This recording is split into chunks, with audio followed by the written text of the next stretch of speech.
नमस्कार, मैं मीरा कुमार मीरू आपका अपने YouTube चैनल पर फिर से स्वागत करती हूँ। और इस बार जो मैं अपने इस टॉपिक में लेकर के आई हूँ वो है प्रयागराज का संगम, 144 वर्ष बाद लगने वाला महाकुंभ। जी हाँ, बिल्कुल अद्वितीय, अकल्पनीय, अद्भुत।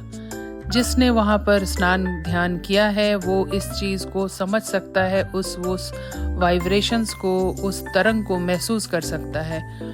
बहुत ही कल्पना से परे करीब 50 करोड़ लोग ने वहाँ पर अपनी आस्था की डुबकी लगाई है। देश विदेश से बहुत सारे लोग वहाँ पर आए हैं और उन्होंने अपने आप को वहाँ पर रख कर खुद को उस जगह के लिए साक्षी मानकर अपने आप को पवित्र बनाया है।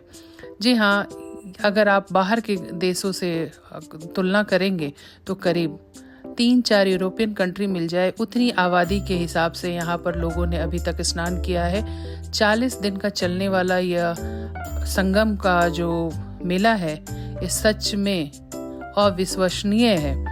और सबसे बड़ी बात है कि यहाँ जो है हमारे युवा वर्ग ने भी बहुत ज़्यादा अपने अध्यात्म की तरफ जो वापस आ रहा है, हमारा नया युवा वर्ग वो भी दिख रहा है। और इस बात से भी काफ़ी गौरवान्वित हम लोग महसूस करते हैं कि हमारा जो युवा वर्ग है वो वापस आ रहा है। और जो भी इस पल के साक्षी हुए वो आज अपने आप को बहुत भाग्यशाली महसूस करते हैं। जी हाँ, ये सोचने वाली बात है कि इन सब चीज़ों को मैनेज करना इतना आसान नहीं है, लेकिन यूपी गवर्नमेंट ने बहुत आराम से इन सब चीज़ों को मैनेज किया है। पुलिस के हाथों में ना तो कोई हथियार है, ना अश्रु गैस है, और फिर भी इतनी बड़ी भीड़ काबू हो रही है और बहुत आराम से सुचारू रूप से हर चीज़ें चल रही हैं। वहाँ मेडिकल की सारी सुविधाएं हैं, खाने के लिए फ्री ऑफ कॉस्टिंग वहाँ पे बहुत सारे शिविर लगाए गए हैं। और अगर आप उस मेले की बात करें तो जहाँ इतने लोगों ने स्नान किया, उस पानी का अभी भी अल्कलाइन मतलब क्षारीय होना है। कोई भी महामारी अभी तक वहाँ नहीं है और इतनी भीड़ के बावजूद भी वहाँ कोई नकारात्मकता नहीं है। सच बताऊं तो हम लोग भी जब इस कुंभ के हिस्से के लिए कुंभ की तरफ जा रहे थे तो अपने आप को अंदर से बहुत ही भाग्यशाली महसूस कर रहे थे। हमारी गाड़ी धीरे धीरे कुंभ के तरफ बढ़ रही थी और करीब रात के 2:30 बजे हमारी गाड़ी जो है वहाँ के जो गंगा नदी के किनारे जो सरकारी उनका कार पार्किंग है वहाँ पर गाड़ी जाके रुकी। और सच मानिए हमारे पास कोई वीआईपी पास नहीं था। उस दिन हम बहुत भाग्यशाली थे कि हमारी गाड़ी को कहीं किसी ने रोका नहीं और हमारी गाड़ी वहाँ जा कर के लगी। और उसके बाद हमें जो है स्वामी ब्रह्मानंद सरस्वती जी के आश्रम में जाना था। ये शंकराचार्य थे, ज्योतिष पीठ बद्रिका आश्रम के हिमालय के 1941 से 20/6/53 तक। जी हाँ, और हमें जो है उनके आश्रम जाना था तो सबसे पहले जो है हमने अपनी गाड़ी को वहाँ पर जो उनका सरकारी पार्किंग था उस पार्किंग में हमने अपनी गाड़ी को लगाई। और इस पार्किंग में अगर आप देख सकते हैं तो देखिए कितना जो है अद्भुत नज़ारा लग रहा है। ऊपर वो फ्लाईओवर है जो मेन पार्किंग से आती है, सीधा यहाँ पर संगम की तरफ जा रही है। और गाड़ी को पार्किंग में लगाने के बाद इस समय रात के 2:30 बज रहे थे। हम सब अपने उस आश्रम, अपने गंतव्य की ओर चल पड़े। और सच बताऊं तो इतना खूबसूरत नज़ारा था, इतनी अच्छी व्यवस्था थी कि उसको हम लोग कैप्चर करते जा रहे थे अपने कैमरे में। कभी मैंने किया, कभी हमारे साथ कुछ दोस्त थे उन लोगों ने कैप्चर किया।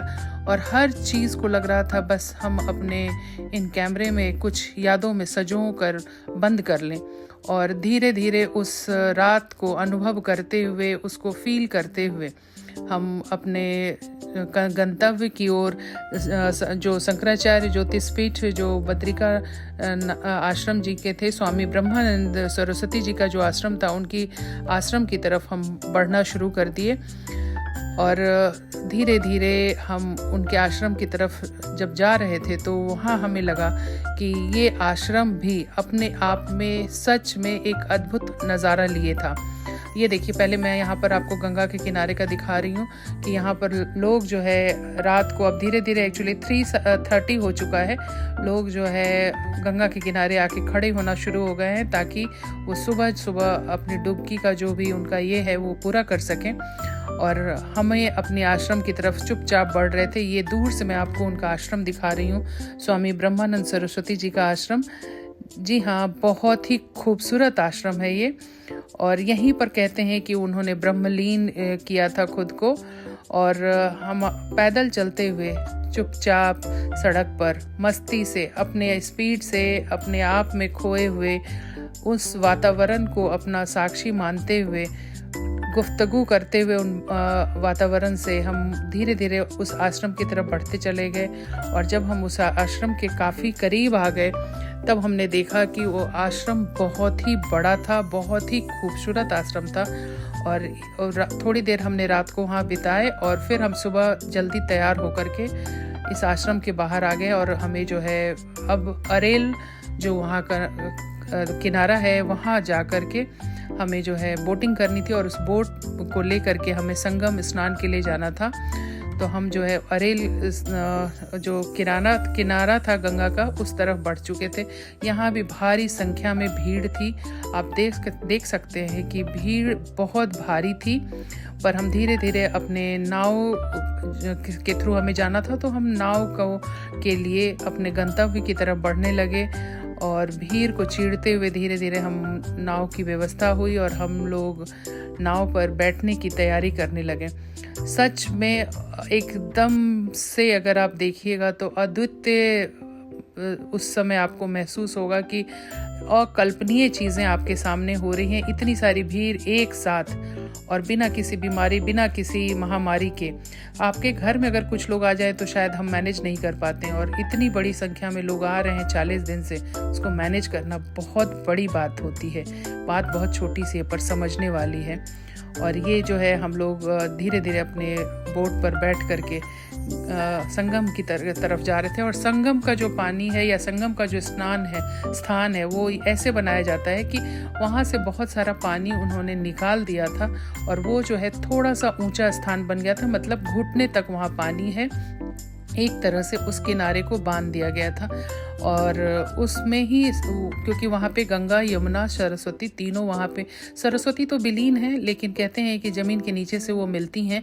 और वहाँ पर जो है त्रिवेणी मानकर लोग वहीं पर स्नान करते हैं। और उस जगह का पुण्य कहते हैं कि बहुत ही अमिट है, अक्षय है। तो लोग जो है वहाँ तक बोट से जाते हैं और वहाँ पर बोट से उतरकर फिर वहाँ पर स्नान करते हैं। और रास्ते में बहुत ही खूबसूरत सारा नज़ारा मिल रहा था, पक्षियों का चहचहाट, दूसरे लोगों का बोट पर बैठ करके अपने आप में कुछ भजन कीर्तन करना, बहुत ही मतलब अद्भुत नज़ारा था।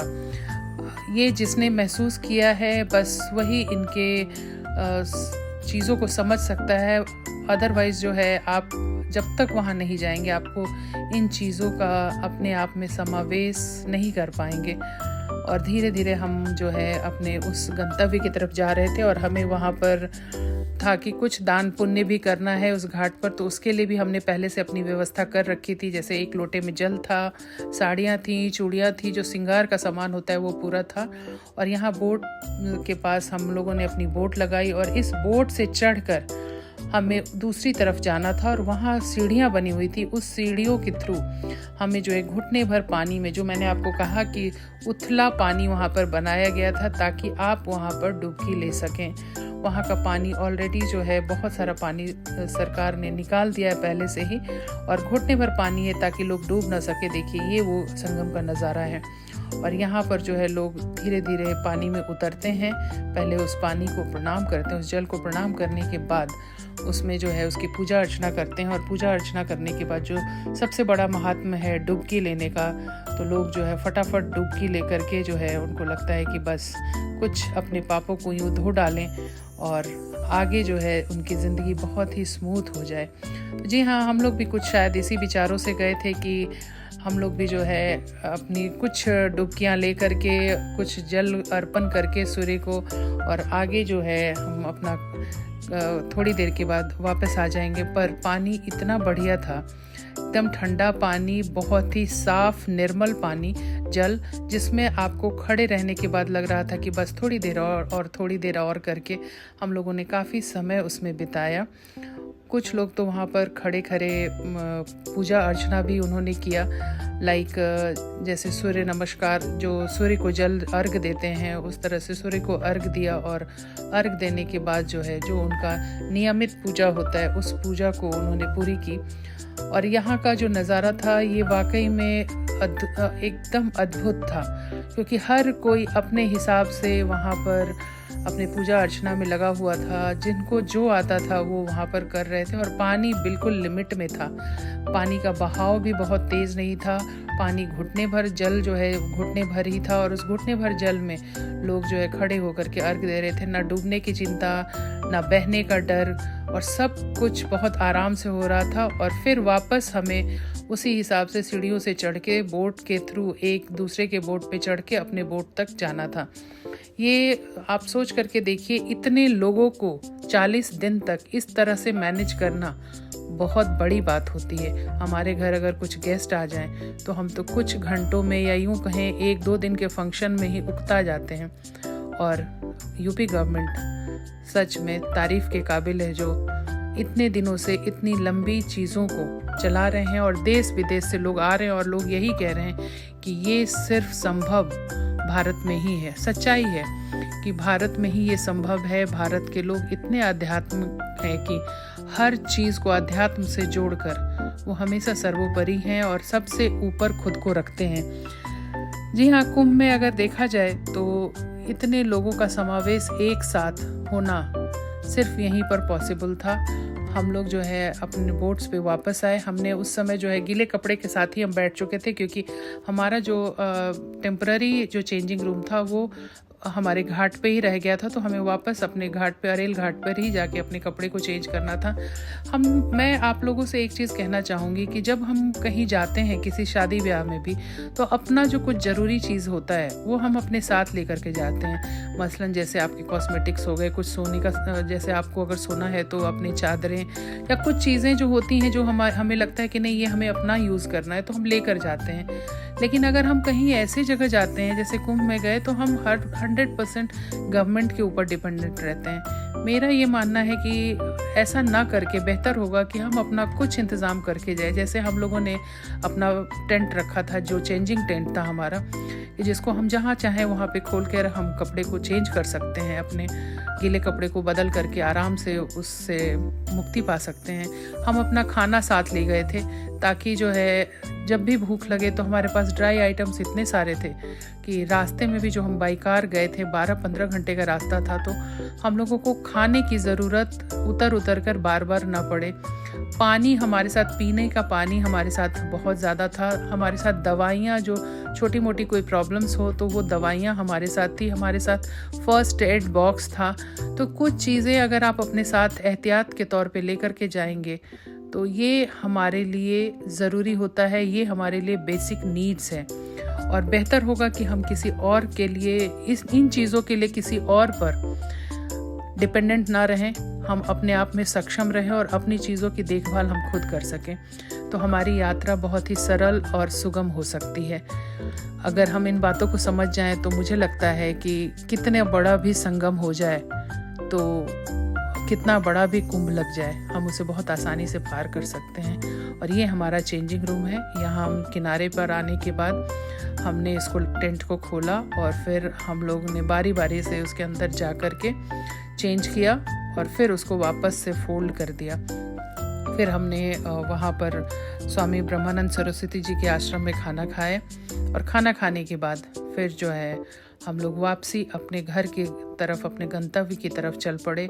शाम का ढलता हुआ सूरज कह रहा था कि अगली बार अगर 144 साल के बाद आएगा तो मैं तो साक्षी नहीं रहूँगी, पर ये जो वीडियो मैंने कैप्चर किया है ये शायद बहुत दिनों तक साक्षी रहेगा कि हम लोग वहाँ गए थे और कुछ लोगों ने वहाँ पर जो भी अपना दिया है 100%, वो सारा चीज़ इसमें जो मैं रिकॉर्ड कर पाई वो दिखेगा हमेशा हमेशा के लिए।